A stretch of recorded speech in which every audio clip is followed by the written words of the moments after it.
So alam ko po, lahat po tayo ay na-inspire. Amen? Amen. Lahat po tayo ay sumigla ang ating mga pakiramdam. Amen? Hallelujah.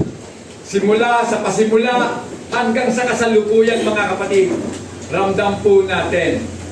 Bagamat medyo malamig, pero mainit po ang presence ng ating Panginoon. Amen. Palakpakan po natin ang ating Diyos sa buhay. Amen. So ngayon nga po ay pang-apat na linggo ng buwan, mga kapatid. At tayo po ay nasa series pa rin po patungkol po sa justification. Siguro po next month, alam niyo na po ang susunod sa justification. Sanctification. Amen. So mahaba-haba po yan, mga kapatid. Pero dyan muna tayo, justification. Amen. So, napakaganda po ng ating pong Sunday School kanina. Amen. Sapagkat para pag meron na kagad preview patungkol nga po sa ating tatalakayin ngayong umaga. So, bagamat hindi po talaga pagtalakay ang aking pong gagawin, sapagkat nais ko po na i-declare sa inyo ang katotohanan ng salita po ng Diyos. Amen. So, kaya nga po, ating pong pag-usapan, justified by works or justified by faith? Which one? Alin nga ba sa dalawa, mga kapatid? Amen. So, siguro nagtataka kayo, mga kapatid. Bakit? Bakit po? So, bago po tayo dumako sa ating pong pag-uusap patungkol sa salita ng ating Panginoon, tayo po muna ay manalangin. Praise God. Hallelujah. Dakilang Diyos, aming Ama, salamat po na sa pagkakataong ito muli mo po kaming pinagkais sa Panginoon upang tuklasin at pag-aralan ang iyong mga salita.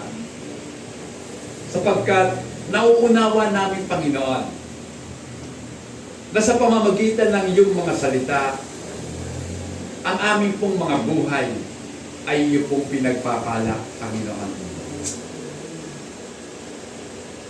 Wala po kaming ibang hinihiling ngayong umaga, kundi ang maunawaan ka, Panginoon, through your word.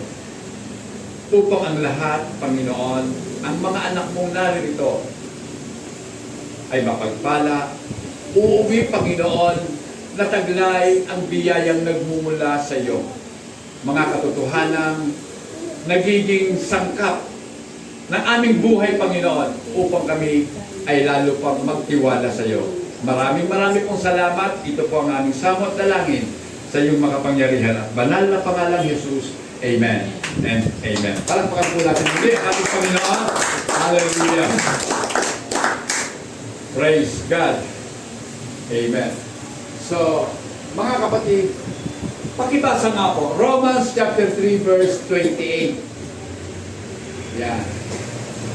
Sabi po dito, sa New King James Version, therefore we conclude that a man is justified by faith apart from the deeds of the law. Amen. So ito po yung pangungusap ni Apostol Pablo patungkol nga po sa usapin na tayo po ay napawalang sala sa pamamagitan ng pananampalataya at hindi po sa pamamagitan ng pagsasagawa ng kautusan. Amen. So, ngayon pong umaga, mga kapatid, we are privileged na tayo po ay talakayin o tayo po ay mag-usap patungkol sa salita ng ating Panginoon. The Apostle Paul declared that a man is justified by faith apart from the deeds of the law. Then, proved his assertion in the case of Abraham. So, pinatunayan niya po ang kanya pong sinasabi patungkol nga po sa justification by faith sa pamamagitan po ng halimbawa ni Abraham. Pakibasa po, Romans 4 verse 3. Ano sabi? For what does the scripture say? Abraham believed God, and it was accounted to him for righteousness. Mga kapatid, ito po yung patunay Ito po yung sinasabi ng banal na kasulatan na si Abraham ay sumampalataya sa Diyos at ito nga po ay ibinilang sa kanya na katuwiran. Amen. Sa makatuwid mga kapatid, ang pananampalataya, sabihin nga po natin, ang pananampalataya ang siyang nagpagiging banal sa atin at ito ang nagpawalang sala sa atin. Amen. Pero tunghayan po natin si James. May sinasabi rin po si James, mga kapatid. But James, the apostle says, from the case of the same Abraham, draws another conclusion.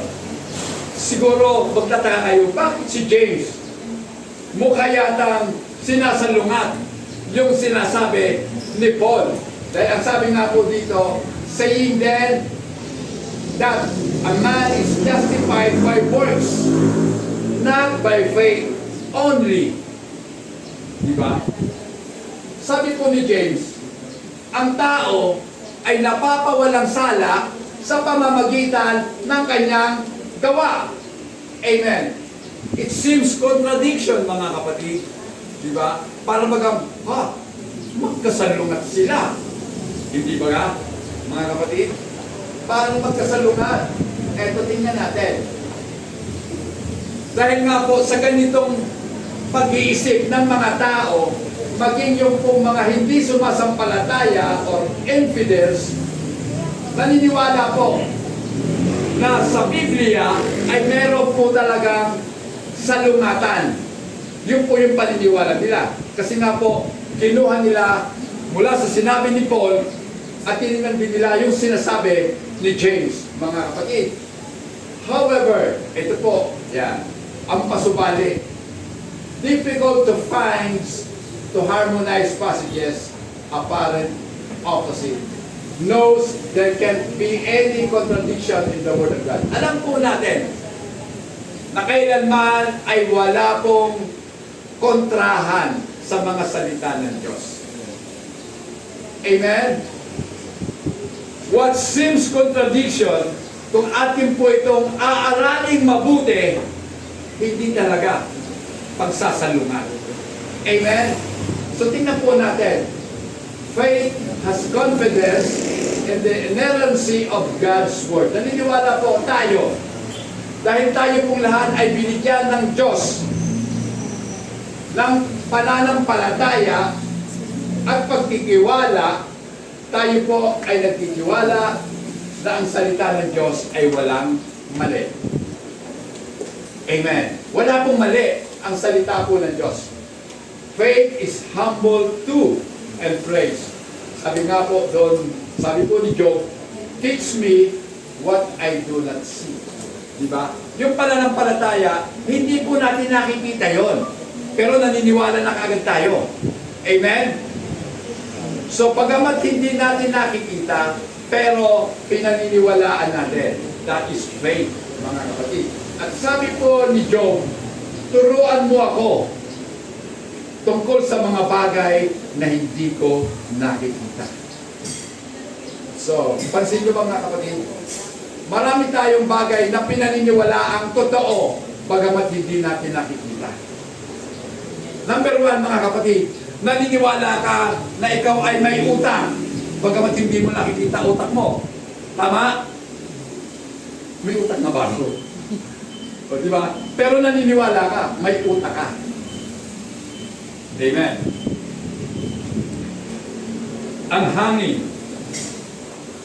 Naniniwala po tayo may hangin.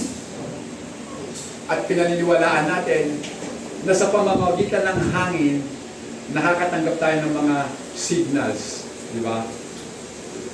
Kaya nga meron tayong cellphone. Di ba? Ang frequency nito, mga kapatid, ay tumatakbo sa hangin. Amen? Hindi mo nakikita yon. Hindi mo alam kung ano yung frequency. Hindi natin alam yon. Hindi natin nakikita ang mga frequency. Pero, naniniwala tayo. Kasi, nakakasagap ang ating mga gadget. Amen? So, yan po yung sinasabi ko. ni Job, mga bagay na hindi ko nakikita, ituro mo po sa amin. Amen.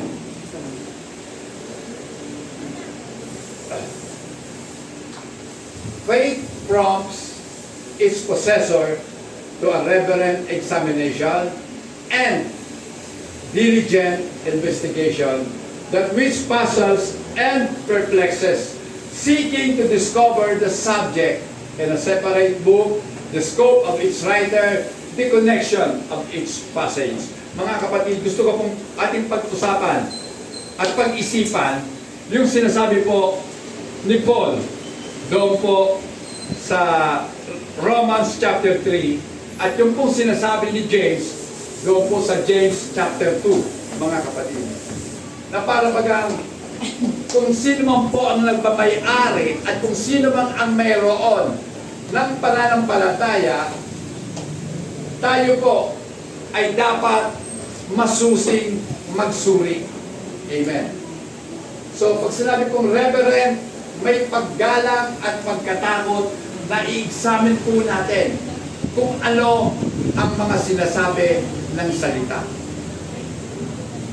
Mahalaga po yun sa pag-aaral natin ng Word of God. Hindi lang po tayo nagbabasa, kundi dapat po inuunawa natin ang ating mga binabasa. Amen. Ang dami pong tao, sabi nila, ako, sa tagal-tagal ko na sa Panginoon, ilang ulit ko nang nabasa ang kabuuan ng Biblia. Ako po, hindi pa. Hindi pa po. Wala nang ako'y maging Kristiyano, hindi ko pa po nabasa ang kabuuan. Promise, hindi pa talaga. Pero mga kapatid, sa kaunting ibinigay sa akin ng Diyos na mga salita niya, isang bagay lang ang ipinagpapasalam ko. Dahil nauunawa at ipinaunawa ng Diyos sa akin ang kanyang mga salita. Mahalaga po yun sa pag-aaral po natin. Kaya sa pag-aaral natin mga kapatid, kinakailangan examine natin. I-examine po natin. Suriin po natin. Then investigate. Imbestigahan mo yung mga salita. Paano ba ginamit? Para kanino ba ito? Itong sulat na ito. At ano ang kaugnayan nito sa atin o sa akin o sa iyo, mga kapatid. So, kinakailangan po kasi hindi lamang tayo magtitiwala sa isang talata na ating pong nabasa. Dahil lahat po ng talatang yan, mayroon pong ibang mga susog doon. Batay naman sa ibang mga sumulat. Amen. So, meron pong susog yung sinasabing talata. Kumbaga sa English, meron pong supporting verses ang verse na atin pong pinag-aaralan. Kaya, kung titingnan po natin, kaya ang pamagat po natin justification by faith or justification by works. Alin nga ba sa dalawa? Ang tama. Amen. Napag-aralan po natin ng kanina sa Sunday school natin. May dalawang uri po ng justification. Justification by works, justification by faith. So ano ba ang connection ng dalawa sa isa't isa? Mahalaga na makita po natin yung connection nila. Ang kanilang ugnayan sa isa't isa. Magkaugnay po yun. Amen. What Paul said in Romans chapter 3 verse 28 is clearly perceived from its context. Mahalaga po sa pag-aaral ay basahin po natin yung kabuuan ng aklat. Yung konteksto, mga kapatid. Kasi sa Bible, hinahati po kasi ang Bible sa mga verses. Amen. Di ba? May chapter, mayroong mga verse. So, para makuha mo yung context, babasahin mo yung prior na mga verses and then yung mga susunod na mga verses doon sa pinag-aaralan po natin para makuha natin yung context na tinatawag. Yung kabuuan ng pahayag, mga kapatid. So, dito po, ini-explain, pinapaliwanag po ni Pablo ang isang bagay patungkol sa pagpapawalang sala ng isang makasalanan sa harapan ng Diyos. Mahalaga po yun na alam natin, totoo, tayo po'y napawalang sala na. Pero kung hindi naman natin alam yung sequence kung bakit tayo napawalang sala, baliwala ang pagkakaalam mo na ikaw ay napawalang sala. Yes, yung justification is just a proclamation. Wala nga pong epekto yon sa ating pong pagkatao. Dahil ang effect po nito sa buhay ng isang tao is legal. Sa paningin po ng Diyos, tayo ay itinuturing na hindi talaga nagkasala. So wala pong epekto sa atin. Kaya nga, para magkaroon ng epekto, mag-aaralan natin next month yung sanctification. Kasi ito na po yun Sanctification means we are in the process. Yan. Nasa proseso na po tayo ng pagbabago. Amen. Pero yung justification, sinalita rin ng Diyos, wala ka ng sala. Di ba? Parang verdict ng ating Panginoon, wala ka ng sala. Hatol, wala kang sala. Okay. So mga kapatid, Paul shows that it cannot be by works of law, because by the law, all men are condemned. Yan po talagang totoo, na sa pamamagitan at dahil sa kasalanan, lahat po ng tao ay nagkasala. Dahil nga po sa kautusan.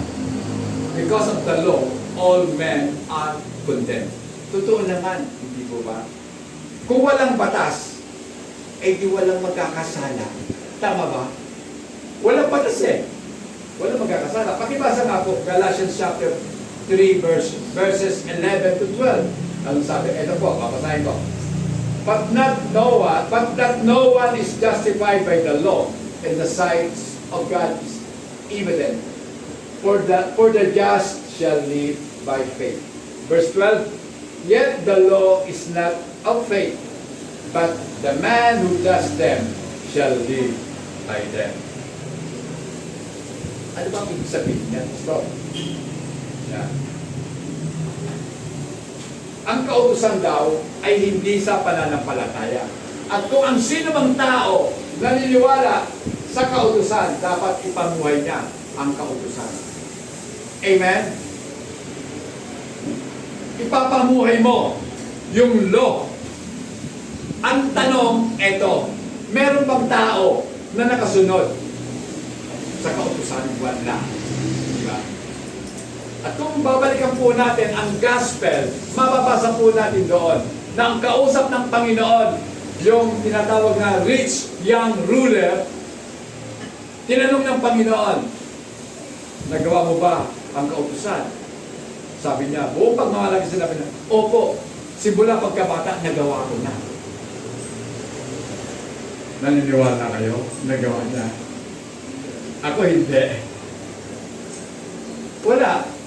Dahil kung may taong nakagawa ng kautusan, hindi na po paparito pa ang Diyos. Hindi na po siya magkakatawang tao para mamatay sa krus. Kung may mga taong pwedeng makatupad ng kautusan. Wala po. At eto na ang sabi ng Panginoon doon sa rich young ruler. Okay. Baga, ipamigay mo na. Humayo ka. Umuwi ka. Ibenta mo ang iyong mga pag-aari at ipamigay mo sa mga mahihirap. Anong ginawa ng mayaman? Ibinenta ba? Hindi. Umalis po siya malungkot. Bakit? Kasi napakabigat. Diba? Napakabigat. Ibebenta ko lahat ang meron ako? Anong patitira sa akin? Kaya sabi, ibigay mo sa mga mahihirap. Wala. Wala nang mabibigay. Walang matitira. Kaya upang hindi makapagbigay, umalis na lang ang lalaki. mga kapatid. And if a man is justified by his own doing, then boasting is inevitable. Kung ang tao daw po ay mapapawalang sala sa pamamagitan ng kanyang mabubuting gawa, hindi ba ito ay hahantong sa pagmamayabang, sa pagmamalaki? Kaya naman ako naligtas eh. Kasi ginawa ko ang lahat. Nagpakabuti ako. O di ba? Lahat ng kaaway ko, pinatawad ko sila lahat. Lahat ginawa ko. Di ba? Makikita natin yung boasting, mga kapatid, yung pagmamalaki, pagyayabang, hindi talaga maiiwasan mo. Amen. Kaya walang sino mang tao dapat magmayabang sa harapan ng Diyos patungkol sa kaligtasan. Dahil tayong lahat ay napawalang sala dahil po sa ating pananampalataya. Tandaan po natin, ang pananampalataya hindi po natin kagagawan. Faith itself is useless. Pastor, kala ko ba pananampalataya ang liligtas sa atin? Bakit magiging useless ang pananampalataya? Useless talaga yung paniniwala mo.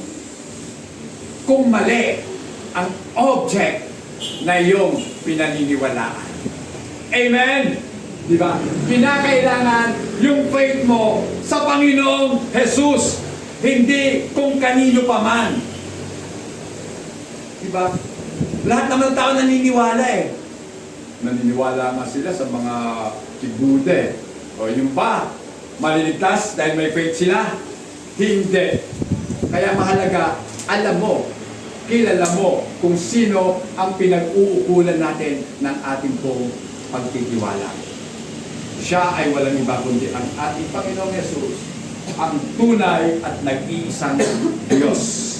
Amen? Palakpakan po natin ang ating Panginoon. Upang tayo po ay hindi magmalaki, ibigay natin sa Diyos lahat ng papuri. Amen? Okay. Positively, ito po Paul affirms that justification is by grace through the redemption is in Christ. Abraham was justified apart from any works of his own, by faith alone. Diba? Si Abraham po ay pinawalang sala ng Diyos sa pamamagitan ng kanyang pananampalataya. At itong pananampalataya, meron po si Abraham ang siyang naging dahilan kung bakit si Abraham ay sumunod sa ating Panginoon. Amen. Hindi ka susunod sa Diyos, hindi mo siya paglilingkuran kung hindi mo siya pinagtitiwalaan. Amen? Yan. Okay. By such method of justification, the pride is strained and the grace of God is magnified. Ngayong alam po natin na ang ating pong pagpapawalang sala ay sa pamamagitan po ng pananampalataya, nawawala na po yung pride natin. Amen. Nawawala yung pagmamalaki natin sa sarili natin. Strain, pag sinabing strain, mga kapatid, nahahadlangan. Diba? O kaya nasasala ang ating pong pagyayabang. Amen? Diba? Sino ba sa bayan meron mga strainer? Diba? Salaan. Nasasala, mga kapatid. Kasi ang pagyayabang malaki yun eh. Nagpapalaki sa ulo ng tao yun, yung pagyayabang. Diba? Pero ang dapat may pagmalaki natin ang ating Panginoon sa pamamagitan ng kanyang biyaya sa atin. Amen. That God's grace be magnified. Palakihin po natin, dakilain po natin ang biyaya ng ating Panginoon. Amen. Ito na po. Yun po ay kay Pablo. Pakinggan natin ang sinasabi ni Santiago. Si James po, si Santiago yan. Okay? Now the scope of James is different.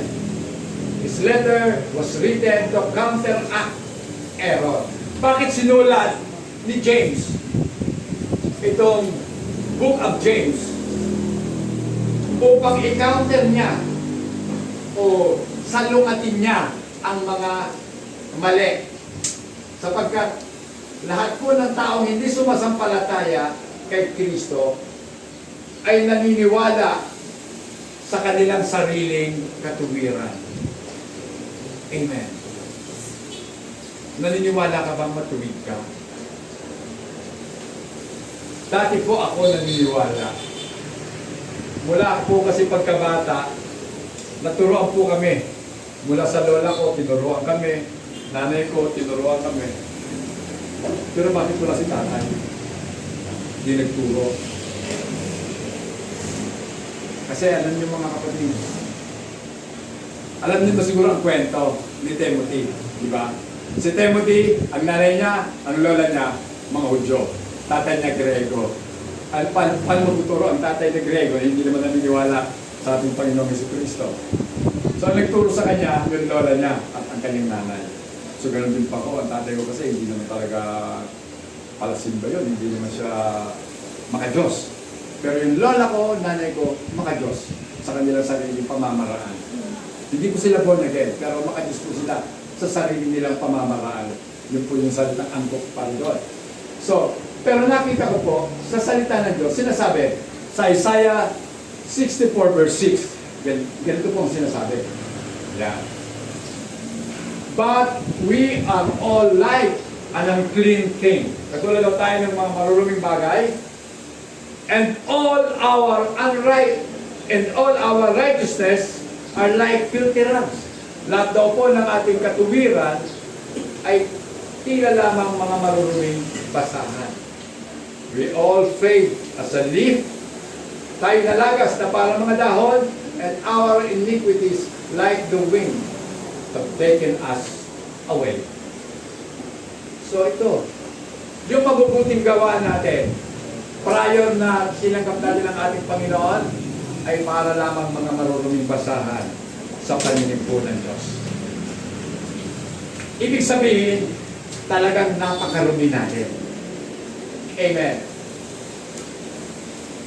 They suppose that since they cannot be justified by their good works, is that there is no necessity for godly living.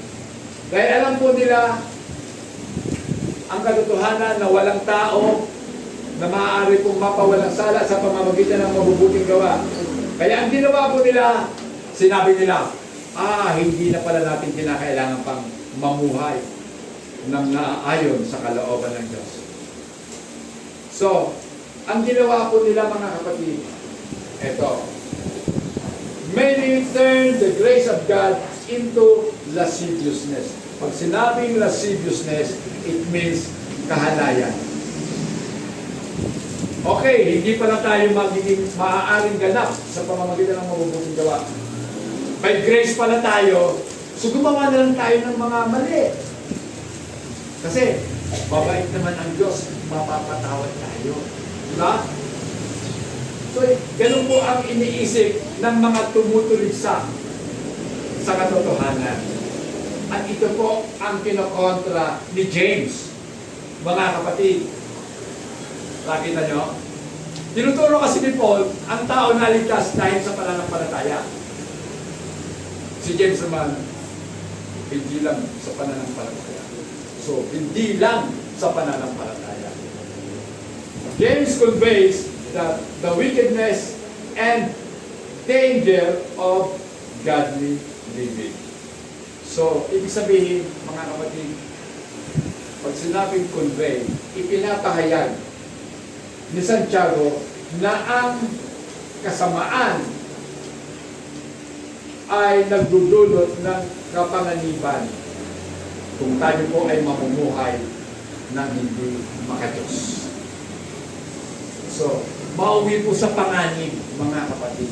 Kaya yan po yung gustong kontrahin ni James, yung mga hindi sumasampalataya. Kaya nga po, James devoted much of his epistle to exposing any empty profession. Ano itong profession? Professional. Pero empty, walang laman. Hindi po. Ang ibig sabihin niyan, mga kapatid, kahit mga Kristiyano na, ganun po ang category natin. Pwede natin silang i-categorize na mga empty professor of faith. Sabi lang nila, Christian sila. Pero bakit umiinom ka pa? Di ba? Christian na ako eh. Pero bakit sumasama ka pa sa mga posisyon? Oh, Christian ba yun? Amen? Empty professor. Walang laman ang mga sinasabi mo. Kaya walang maniniwala sa iyo. Empty ka nga eh. Alam niyo ba yung mga empty? Yung empty cans, napakaingay. Diba? Yung latang walang laman, pag hinulog mo, makalansing, di ba? Nakakatulog yan. Lakas naman nun. Pero kung may laman yan, wala eh. Bumagsak man yan, isang lagapakambag. Pero pag wala laman, nag-e-echo pa eh. Tagal lang. Oh, di ba? So ganun po yun. Yung mga tao, na mga empty professor ng faith, maingay po sila. May nakausap na po ako eh. Sabi nila, ako naman kuya eh, Christian. So, ha? Christian ba? Kailan pa? Noon. Kasi, nagtaas ako ng kamay. Tinanggap ko ang Panginoon. Sabi ng pastor, Christian na daw ako. Ha? Sinungaling na pastor yun. Hindi biblical ang pagiging Christian mo. Ibig sabihin, hindi totoo. Walang patayan ang pagiging Christian.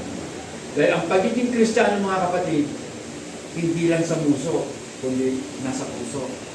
Amen? Amen. Kinakailangan ipamuhay mo ang pagiging Christian mo. Amen. So, kaya nga po doon sa chapter 2 ng James, mga kapatid, na kung saan yung faith, itinuturing po na pangkaisipan lamang ng mga tao. Yung paniniwala nila, nandito lang. At ang alam ko, ang tunay na pananampalataya mula dito, pumupunta dito. Amen. Mula sa isip, pumupunta sa puso.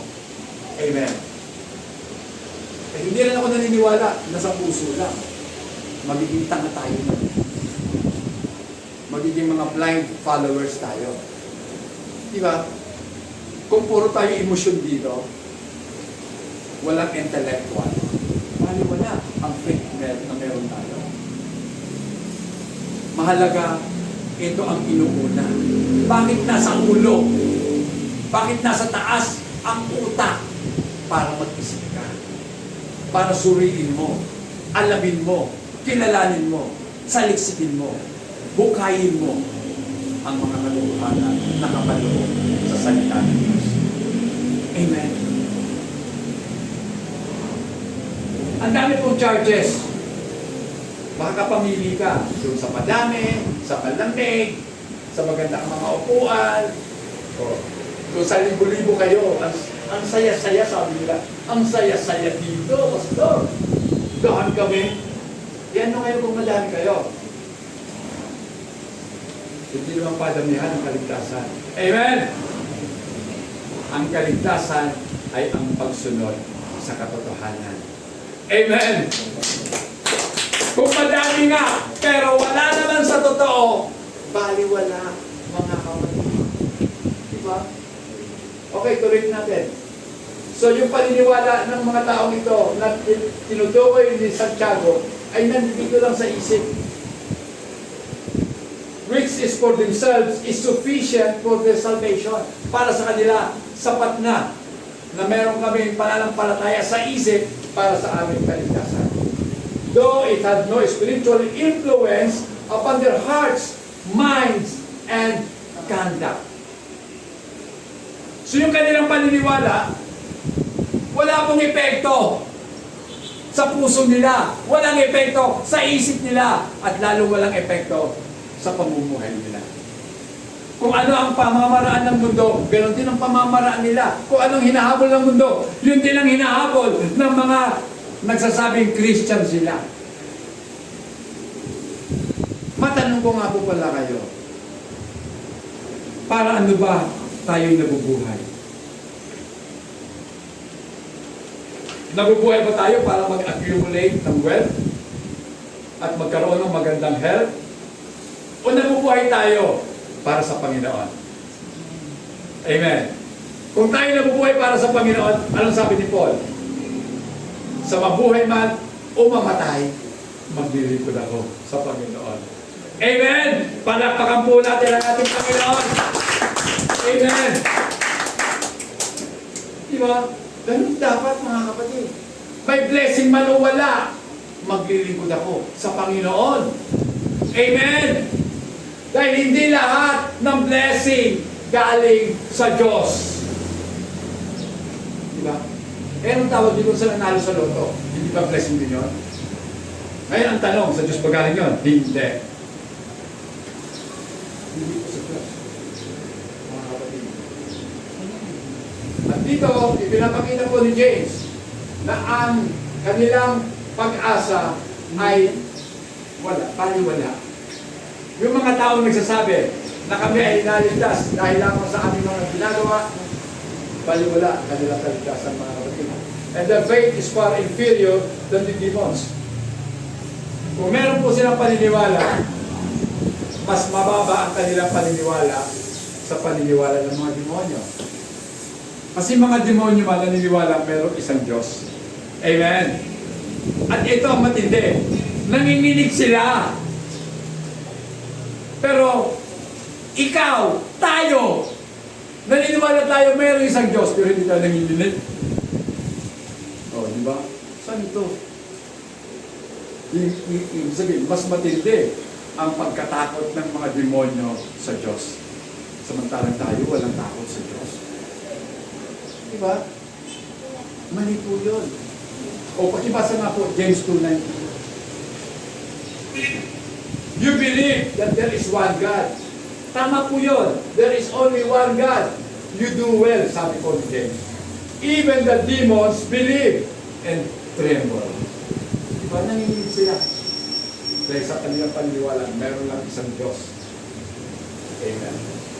Okay, balik tayo. From the example of Abraham, James proves that justifying faith is very different from the faith of empty professors. Abraham able to perform the hardest and most painful act of obedience. Ano ba itong pinaka mahirap at pinakamasakit na gawang pagsunod ni Abraham sa kanyang paniniwala sa Diyos? Di ba? Nung sinabi po ng Diyos kay Abraham, Abraham, ihandog mo sa akin ang iyong nag-iisang anak na si Isaac. Diba? Matagal na nang inaasam nun. Matagal na nang hiningi sa Diyos na magkaanak siya kay Sarah. At ngayong ibinigay ang anak, hiningi pa ng Diyos. Diba? Napakasakit nun. Maagang maaga, inisip na kaagad ni Abraham sa Isaac. Isaac, halika, pupunta tayo dun sa bundok ng Moriah. Anong gagawin natin? Tayo. Maghahandog tayo. Magdadala tayo ng kahoy, ng apoy. Wala pang puspuro noon. Kaya dala nila apoy. Siguro, baga. Amen. Hindi na kailangan marami para hindi mamatay kasi malayo po yung bundok. So habang nilalakad sila, palagay nyo, ano kaya mararamdaman ng tatay? Diba? Siguro ang bigat-bigat ng paa ni Abraham. Grabe ka naman, Diyos. Pagkatapos kang mangako sa akin, nabibigyan mo ako ng anak. Eto, meron na nga akong anak. Pero hihingin mo pa. Pero dahil ikaw ang nagsabi, alam ko, kahit patayin ko ang anak ko, mabubuhay siya. Dahil sinabi mo eh. Amen? Sabi ng Diyos, pagpapalain kita mula sa iyong binhi, sa iyong anak. Diba? So, at ang pangako pa na Diyos sa Kanya, kaya bang bilangin ang mga bituin sa langit? Hindi. Ang buhangin sa dalampasigan? Hindi din. Ganyan kadami ang magiging lahi mo. Eto ka ngayon, piningin ng Diyos, ihandog mo sa akin. Panginoon. Ako po'y naniniwala mga kapatid, dahil po sa pagsunod ni Abraham, kaya po, dumami ang lahi ko ni Abraham. Kasing dami ng bituin sa kalangitan at kasing dami ng buhangin sa dalampasigan na hindi po natin mabibigyan. Amen. Tandaan niyo mga kapatid, sa isip ni Abraham, kahit mamatay ang anak niya, mabubuhay. Sino ba sa atin dito ang mga magtatanim? So, kung kayo po ay nagtatanim, alam niyo na nagkasik ka ng isang buto ng mangga. Pag ito'y nabuhay at ito'y namunga, hindi lang isa ang ibibigay sa iyong bunga. Libo-libo. O, di ba? So, ganun po. Yan po ang katotohanan sa buhay po ni Abraham. So, kaya nga po si Abraham po ay pinawalang sala ng Diyos sa pamamagitan ng kanyang pananampalataya. Genesis chapter 22 verse 12. Ano sabi? Sabi po ng ating Panginoong Diyos kay Abraham, and He said, do not lay your hand on the lad or do anything to him. For now I know that you fear God, since you have not withheld your son, your only son, from me. Kita niyo mga kapatid, dahil hindi po ipinagkait ni Abraham ang kaisa-isa niyang anak sa Diyos. Kaya ang sabi ng Diyos, huwag mong sasaktan si Isaac. Ayun, sa likod mo, tumingin ka. Pagtingin po ni Abraham, merong tupang sumabit doon sa dawagan. At sabi ng Diyos, siya ang substitute. Siya ang pamalit ni Isaac. At ako po'y naniniwala na yung tupang yon, walang iba kundi ang ating Panginoong Jesus. Amen! Na siya ang naging pamalit ng ating pong mga kasalanan. Siya ang kabayaran ng ating mga kasalanan. Sa halip na tayo ang mamatay sa kasalanan, si Jesus ang umako na kamatayan na dapat para sa atin. Amen. It should be evident that the justification of which Paul treats is entirely different from the justification with which James deals. So magkaiba pala yung turing ni Paul sa justification at magkaiba din o iba din ang turing nitong si Santiago patungkol sa pagpapawalang sala. Paul's teaching is that nothing renders any sinners acceptable to God but faith in the Lord Jesus. Walang ibang pwede na magpawalang sala sa taong makasalanan kundi ang kanyang pananampalataya. Kanino? Kay Kristo Jesus. Kay Jesus, mga kapatid. Whereas James teaches that faith must have works. Ang turo po ni Santiago na ang tunay na pananampalataya may kaakibat na gawa. Amen. Dapat may kasamang pagkilos, mga kapatid. Kaya nga, kung merong justification, dapat merong sanctification. Dahil ito yung kikilos na talaga. Ang Espiritu ng Diyos upang unti-unti tayong mabago sa ating mga pagkatao. Amen? Gusto ba natin yon? Mga kapatid, basic na basic dapat sa mga pagbuhat. Pero alam ko Marami pa po tayong hindi nalalaman. Kasi alam ko mga kapatid, sa pulpito, itinuturo lang talaga nila. Dito, para ma-encourage ang mga tao. Diba? Kung ikaw nanghihina, lumakas ka. Kung ikaw may sakit, gumaling ka. That's the pulpit para sa kanila. Pero kung para sa Diyos, iba. Ang pulpito dapat ginagamit sa pagtuturo ng katotohanan.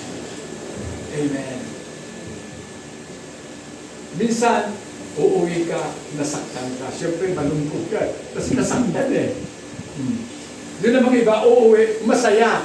Kasi, na-encourage sila sa mga salitang kanilang nakapinggan. Dahil ang katotohanan po, nagbibigay kalayaan.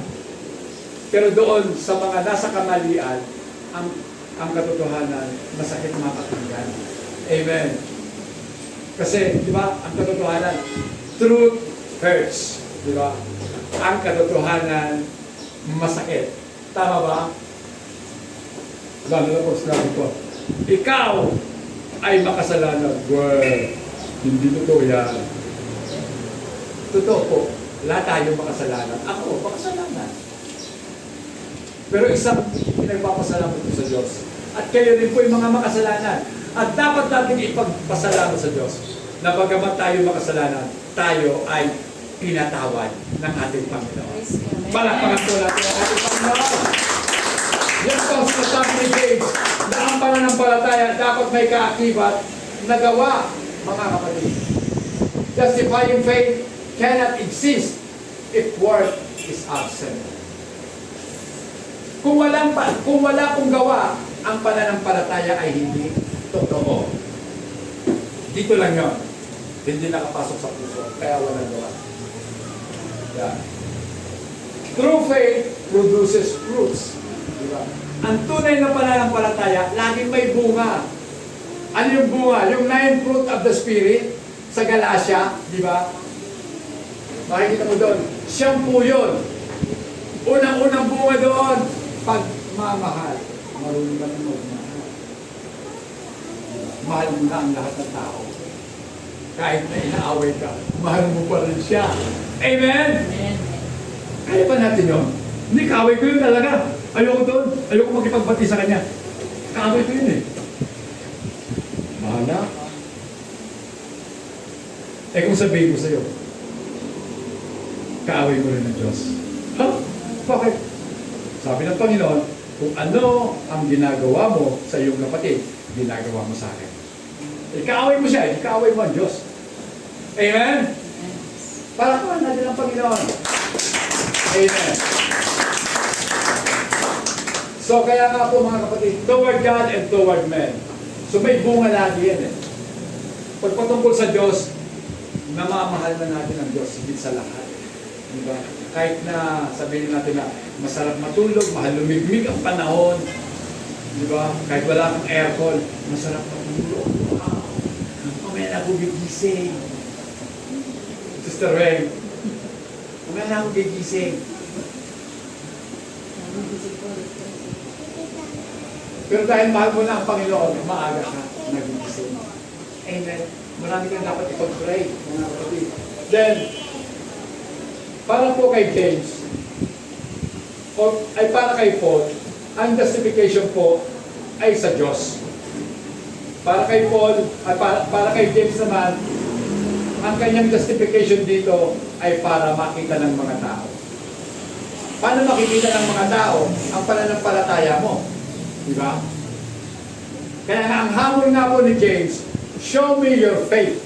Ipakita mo sa akin ang iyong pananampalataya at ipakikita ko sa iyo ang aking pananampalataya sa pamamagitan ng aking mga gawa. Diba? Ang tunay na pananampalataya may kasamang paggawa. Gumagawa ka alinsunod sa pinaniniwalaan mo. Amen. Kaya nga po, Paul acts toward the justification of person. James, of the justification of our profession. So ano yun? Si James po, para maniwala ang isang tao na ikay may pananampalataya, samahan mo ng gawa para maniwala sila. Dahil makikita ng mga tao yung ginagawa mo. Hindi nila alam kung ano ang nasa puso at kung ano ang nasa isip mo. Diyos lang ang nakakaalam. Yun ang itinuturo naman ni Pablo. Kuha nila, magkaiba sila eh. Yung justification nila, magkaibang pananaw. Diba? Faithful kasi sa Diyos eh. Diyos ang nagsabi. Kaya, walang sala ka na sa harapan niya. Sino magkakapagsabi wala ka ng sala? Ipakita mo sa gawa para makita ng ibang tao. Tunay nga ba? Tunay nga na binago mo siya ng Diyos. Amen. The one, okay.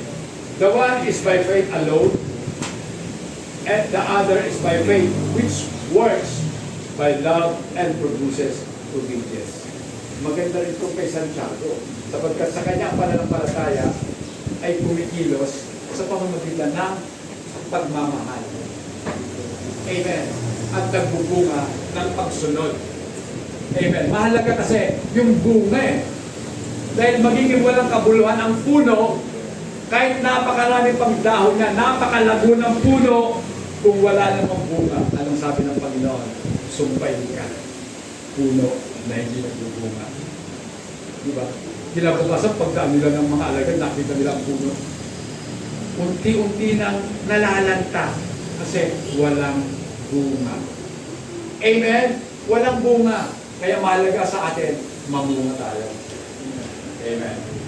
Then, the faith that justifies is not an idle or an operative principle, but one that purifies the heart. So, ang tunay doon ng pananampalataya na nagpapawalang sala ay naglilinis ng puso. Acts 15 verse 9, ano sabi? And made no distinction between us and them, purifying their hearts by faith. So maliwanag po sinasabi dito na na-purify yung puso natin by the faith that we have. And that faith was a gift from God. Galatians chapter 5 verse 6, ano sabi? For in Christ Jesus, neither circumcision nor uncircumcision avails anything but faith working through love. So gumagawa ko ang pananampalataya sa pamamagitan ng pagmamahal. Amen. Okay. It is faith which can easily distinguish from that mental faith of empty professor. The subject of James' letter with apostrophe S is not salvation by grace and justification by faith, but the testing of those who claim to have faith. So ang subject matter na tinatalakay po ni James sa kanyang sulat, lalo-lalo sa chapter 2, ay ang kaligtasan. Hindi lamang po sa pamamagitan ng biyaya at ang pagpapawalang sala ay sa pamamagitan ng pananampalataya. Kundi dito po, tinitest, sinusubok po ni James yung mga tao nagsasabi na sila'y mayroong pananampalataya. Pero hindi nila mapatunayan sa pamamagitan ng kanilang mga gawa. Amen. Although totoo, ang pagsasalita, gawa rin naman yun, di ba? Pero madaling sabihin, pero mahirap gawin. Tama? Mahirap gawin. Ang dali-daling sabihin eh. Amen? Bukas maaga akong gigising. Pero sumikat ng araw, tulog ka pa. So, mahirap talagang gawin. Okay. Dito po, nag-i-insist dito. Yeah. He insists that tree is known by its fruit. The tree. Dito po sinasabi ni James o ng ating Panginoong Jesus na ang puno ay makikilala sa pamamagitan ng kanyang bunga. Matthew 12:33. Anong sabi doon? Matthew 12:33, either make the tree good and its fruit good, or else make the tree bad and its fruit bad. For a tree is known by its fruit. So makikilala ang puno sa pamamagitan ng bunga. Kung ang puno po ay namumunga ng mangga, ibig sabihin, mangga yan. Amen.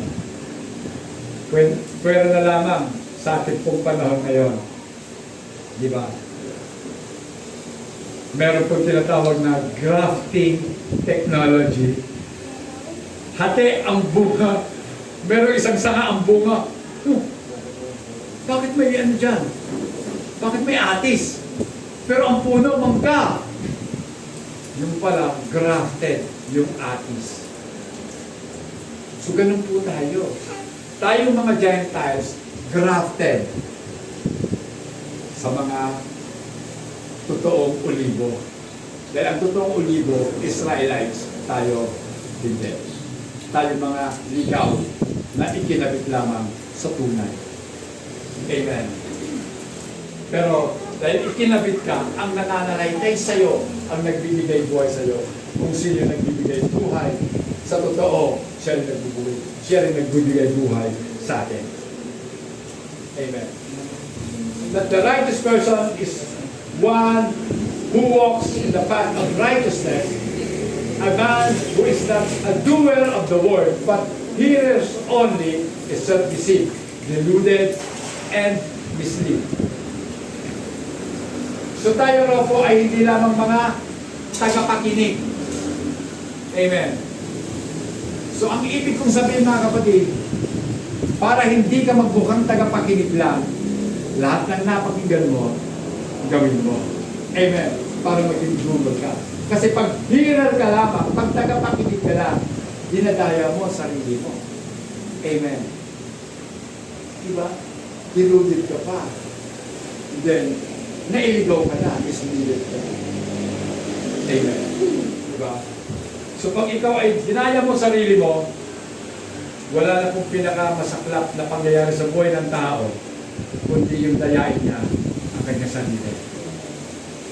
Okay lang dayain ako ng ibang tao pero hindi ko dapat dinadaya at hindi ko dadayain ang sarili ko. Kung pangit ako, di pangit. Bakit? Di ba? Kahit anong tanong mo doon sa salamin, salamin. Sino ang mas pogi sa amin? Pangit. May echo pa. Okay na yun. Pangit pala ako Lord, pangit daw po ako. Sabi, gusto mo marinig ang sagot ng Panginoon, pero hindi siya sasagot sa iyo. Siyempre, pangit ka man sa paningin, di ba? Sa paningin ng Diyos na gumawa sa iyo, okay ka. O di ba? Okay ka.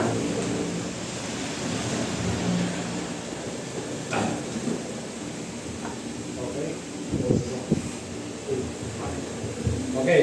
When God justifies a man, He sanctifies. Ito na po.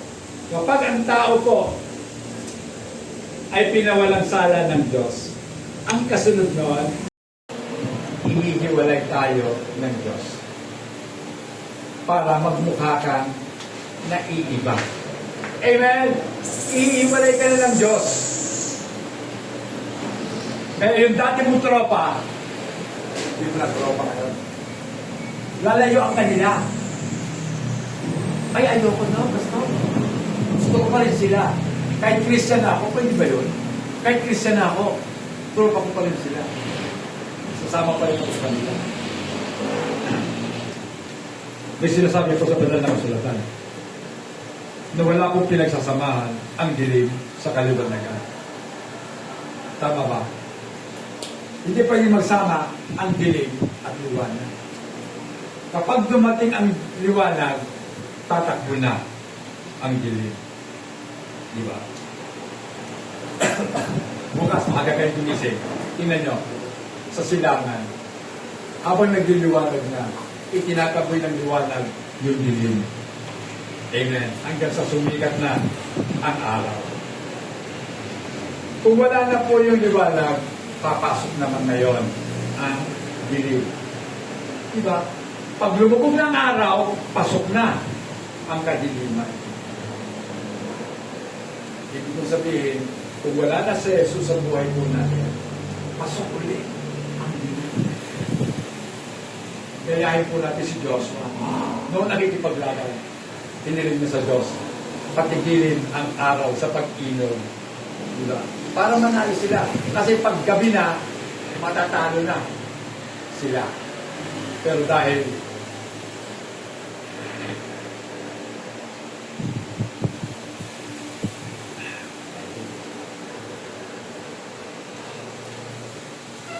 yan. Yung pong dalawang blessing na yan, yung justification and sanctification, ay hindi po kailanman magkahiwalay. At hindi po dapat sila pinaghihiwalay. Kaya, next month, July, topic natin, sanctification. Hindi dapat sila magkahiwalay. Amen. Okay. Lapit na ba ako? Lapit. Ay, lapit na. Okay. There are great number of Christians today who are satisfied with the bare profession. Marami daw po mga Kristiyano ngayon. Nasisiyahan na po sila sa pagiging Christian nila. Okay na, Christian na ako eh. Ligtas na ako. Pero makita mo, ganun pa rin sila. Late pa rin pang dumarating. Wala pa rin nadadalang kaluluwa. Wala pa rin silang nasusolving, kumbaga. Wala. Yun lang. Kung ano lang yung bitbit nila, eh mabuti nga, may nadala sila eh. Sino nadala? Yung mga anak. Yung mga anak, ang nadala. Wala nang iba. Wala silang mga kapwa-apuhan. Kumbaga, apo sa espiritu, wala. Wala nang anak sa espiritu. Di mas lalong walang apo sa espiritu. Amen. Ang hirap na, Pastor. Sa panahon ngayon, ang hirap talaga ng evangelism. Dahil lahat na po ng tao, nakapakinig na ng salita ng Diyos. Para sa kanila, same old story. Parehong kwento lang yan. Kaya pag-uwi na po natin ang approach natin sa kanila.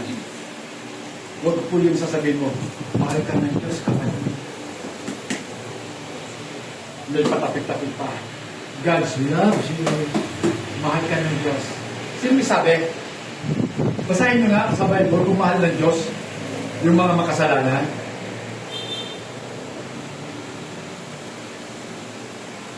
Diba?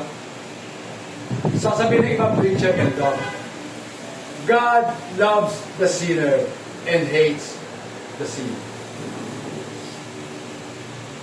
Hate daw ng Diyos yung sin. Tama yun. Pero dapat idagdag din nila, hate din ng Diyos yung sinner. Sino ba ang dadalhin ng Diyos sa impyerno? Yung mga kasalanan? Hindi. Sino? Sino ang ibubulid ng Diyos sa impyerno? Yung mga kasalanan. Amen! Ano na naman yung mga ginagawang kasalanan ang ibubulid sa impyerno? Hindi. Sinners ang dadalhin ng Diyos sa impyerno. At sa impyerno, mga kapatid, hindi totoo yung mga ipinapakita sa Facebook na mga nakarating na sila sa impyerno, sila nakabalik lang. Ha? Ano ito? Para na magbigay ng pagtotoo. Ako naniniwala ko na sapat na ang paliwanag ng Bible para maintindihan mo ang katotohanan. Okay. They have heard the fundamentals of Christian faith. Napakinggan na nila ang mga pangunahing aral ng Kristiyanong pananampalataya and have given an intellectual asset there too. Yeah. So, yung kanilang pag-iisip, nandoon na talaga. And they mistake that for a saving knowledge of the truth. So, kanilang iniisip, tama na yon, sapat na yon, pero nagkakamali sila. Iniisip nila, sapat na yon para sa kanilang kaligtasan. Magkaroon sila ng paniniwala sa isipan. Hindi po totoo yan, mga kapatid. Okay. Yet their minds are instructed, but their hearts are not rich. Ang isip po nila, Naturuan na. Pero yung pagtuturo, hindi umabot sa puso nila. Amen. Mahalaga na ang pumasok sa isip, makarating. Amen. Upang ang buhay ay mabago. They are still worldly in their affections and ways. Tinandaan mga buhay ng mga Christian, mga nagsasabing Christian sila. Sumasayaw pa din. Di ba? Nagdi-disco-disco. Tayo sumasayaw lang sa Panginoon. Tama? Pero kung mga sayawan sa mga piyesta-piyesta, yay! Hindi na. Kasi sa impyerno naman, sasayaw sila. Sa inyo. Amen! Sasayaw ka talaga sa impyerno. Amen. Then, they are still worldly in their affections and ways. No real submission to God. Wala talagang pagpapasakop sa Diyos. Walang totoong pagpapasakop. No holiness of works. Do not mistake holiness for sinlessness. Mali po yun. Pag sinabing holiness, dapat naiiba ang paraan ng ating pamumuhay. Kung dati mandaraya tayo, ngayon, totoo na tayo. Amen! Yung timbangan natin, tinatama na natin. Pati oras natin, mali yata oras ko. Ikatama ko na. Okay. Malaki ng time ko. Okay. No fruits to Christ's glory. Walang bunga pag ang pinag-usapan kaluwalhati ang buong Kristo. Their faith is no value at all. Their profession is vain. For as the body without the spirit is dead, so faith without works is dead also. Ang katawan na walang espiritu, patay. Ganun din po ang pananampalatayang walang gawa, patay din. Amen? A holy heart and an obedient walk are the biblical evidence for our having justified by God. Not which one, but these two combined. Maliwanag. Sa pasimula ng ating pong pag-aaral, ang subject matter natin diniscuss ay justified by works or justified by faith. Which one? Ang tanong o ang sagot, not which one, but these two are combined. So pinagsama ang dalawa. Justification by faith plus works para maging totoo na ikaw ay pinawalang sala. Amen. Ayan. So, mga kapatid, napakahalaga na naiintindihan po natin ang mga bagay patungkol sa ating po pinananampalataya. Tumayo po tayo lahat mga kapatid.